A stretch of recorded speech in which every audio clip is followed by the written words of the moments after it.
Yang sebenarnya adalah apa Lupalah. Bapak aku. Bapak engkau. Oi, elok sikit lah. Kita berlakon je pun. Nak hina bapak-bapak aku asal. Alah, lek ah. Aku lupa skrip ah. Tak ada. Bincang sini habis sini. Woi, korang nak kena bayar ke tak? Kalau nak kena bayar, baik korang habiskan ni cepat. Look, yang sebenarnya aku adalah bapak kau. Asal kau senyap. Lupa skrip lah.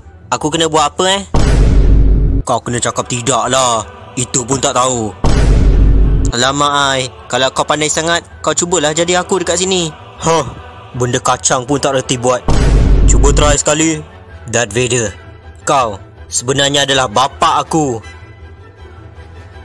Memanglah aku bapak kau, tapi kau tu anak pungut lah.